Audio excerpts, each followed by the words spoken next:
So I'm making a video here showing the process of my electric conversion of the Z125 Pro Kawasaki.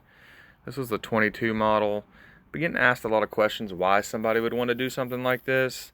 I've done a handful of motorcycles and cross carts and ATVs in the past, and it's one of those things that if you haven't really rode something electric, or if you're not really in that world, you wouldn't understand too much, respectfully, why somebody would want to do this.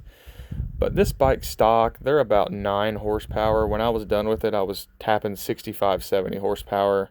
About 80 miles of range if I'm in eco mode. Sport mode's a lot less, like 50. But you know, if you, I didn't build this to go on any long trips. I don't plan on going to Florida or anything with it. Just something I put around town, and it's a lot of fun. And it was a blast to have. Here's going over things I didn't need on the bike. Oh yeah, exhaust. I won't need that. There was a guy that came. He wanted the motor. He has 3 of these bikes. And he said these motors make him nervous because you red line them. I mean, anywhere you go, if you've owned one of these, I mean, you're pretty much full bore the whole way. Tapping 60, 65 miles an hour, you're red lining it. I mean, it takes everything to make these things go. But he came, stripped it down. He took some other things, clutch cables, shifters, the exhaust, things that I didn't need with this conversion. Really nice guy. Took the ECU as well, or PCU, I'm sorry. And yeah, he was a nice guy, helped me strip it down, gave me a blank canvas, something for me to start with, and I got my parts list started together at this point for the electric conversion, what I needed, and was able to get better measurements with the motor missing and order my battery and kind of mock things up. So the battery I went with is a company I've used in the past called Amorage. They do really well. They'll make it to the exact dimensions you want it, voltage, amp hour, amps. This one's 60 amp hour. I did 420 line amps, 600 phase amps to give the motor a little headway if I wanted to kind of push it a little harder.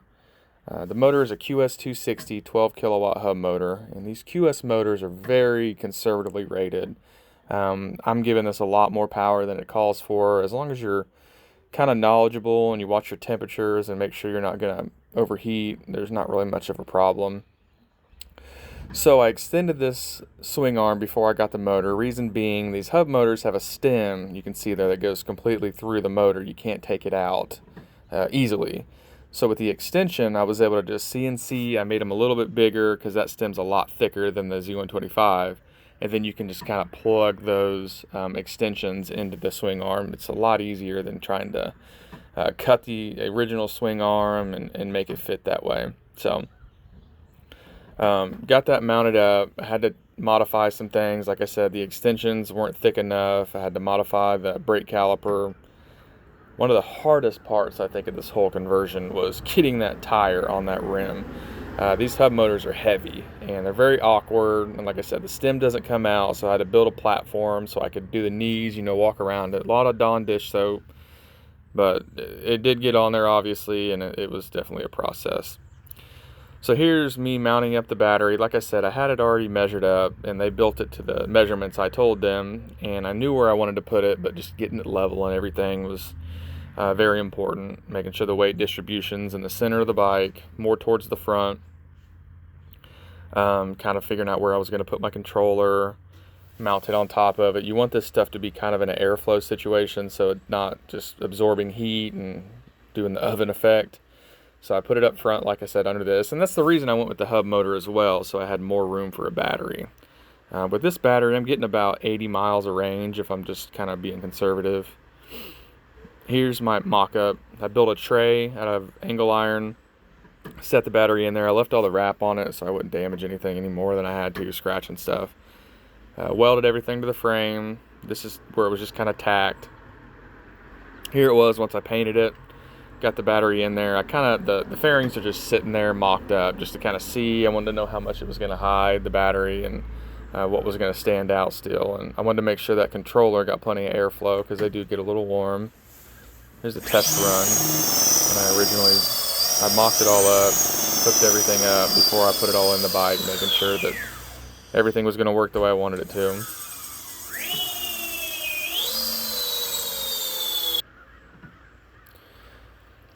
So the wiring can be a little challenging. A lot of these wires weren't typically labeled, and I did get a lot of this kit from China. Some pieces were different, but the wiring harness and the display were in a kit.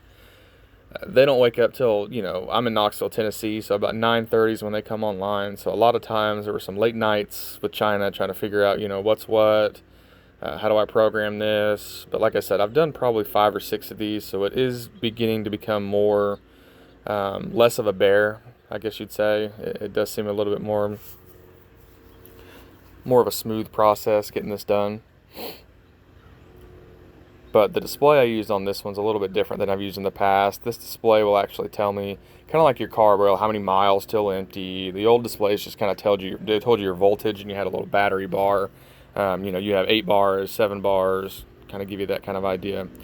So here it was completed. I still needed to zip tie some of the cables up there for the handlebars, but for the most part, this is how it turned out. Very clean, very happy with it. Very smooth ride. Like I said, the torque is instantaneous. These bikes stock have about 9 horsepower once I've finished. Like I said, I'm about 65 horsepower if you convert the wattage and amps and all that. But I mean, it's day and night. I mean, that wheel is instant torque.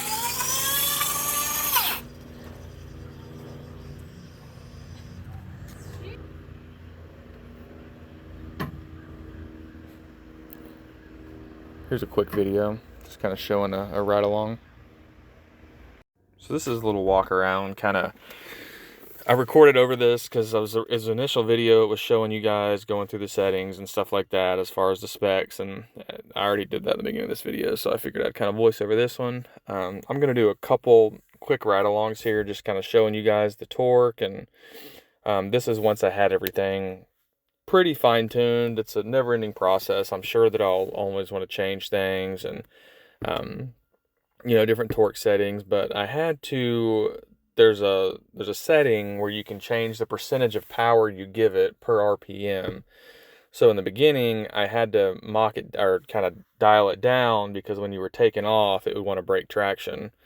So I made it to where it would gradually increase power, the more voltage throttle you would give it. So it would if that makes sense.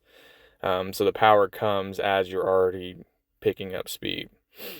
So here's a little pull I did.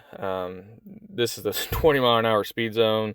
It rained last night, so I didn't want to get too crazy with it. I think I hit maybe 65 miles an hour here. I've had it up to 85 and some change on a long straight road, and I let off of it. I think I could definitely break 100 miles an hour pretty easily. Getting to 85 wasn't a challenge. It wasn't like the stock Z's. When you had these, I mean, you had to really, like I said, 65 miles an hour, you're redlining it, you're going downhill, the wind's at your back. But this electric build, 85 miles an hour, I mean, I could do that up a slow hill or a small hill. 85, it was really easy to touch. So like I said, I've only rode it probably a handful of times, but I have no doubt that I could break 100 miles an hour.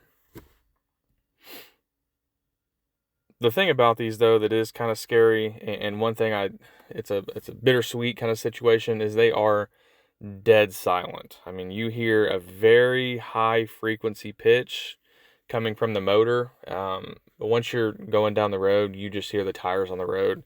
The other electric conversions I've done are mid drives, which means they have a chain. So at least with those, you do hear the chain, the friction, stuff like that. But with these hub motors, you hear nothing but the tires on the road. And especially something this small, it's kind of confusing. The power, I'm explaining to other people, when you have a gas engine, you hear the mufflers, you feel the rumble. With this, it's just kind of like it just puts you back. You don't hear anything. But this is one of I like this build a lot. It was one of the fun ones I've done. And I think the reason it was fun is because I kind of knew what I was doing versus the other ones. It was kind of stressful figuring out the programming, wiring, stuff like that. This one, once I really started, I probably did this in a week, just after work. So, it wasn't too bad. Just the biggest thing is make sure you have a good idea of what you want to do before you just, some of the ones I've done in the past, especially the first one, it's like I had an idea, I ordered all the parts, and then I'm like, okay, well, where does this go? Where does that go? And with this one, I actually kind of mocked everything up. calculated my wattage, voltage, stuff like that, kind of figuring out what I was going to do, where I was going to put the battery, brake calipers. I knew I needed a different rotor. My stock rotor wouldn't fit on that hub, things like that. So it's always a good idea to get everything down on paper, make sure you have as many ducks in a row as you can before you kind of dive into something like this. But would I do it again 100 times over? I mean, like I said, I've done probably six motorcycles, and I've never been disappointed. It's always been an upgrade as far as power. It's a different universe. It really is when you're going from gas to electric. I mean, no clutch, no gears, no oil, no gas. The only maintenance you have is your battery for the most part, which they're indisposable and they're nowhere near as much money as they used to be.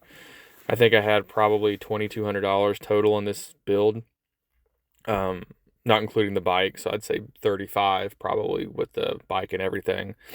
And then I sold the motor for, let's say, $500. So $3,000 got me the bike and the conversion. Did it all myself, so no labor. And like I said, I went from 9 horsepower to 65, 70 for a couple seconds.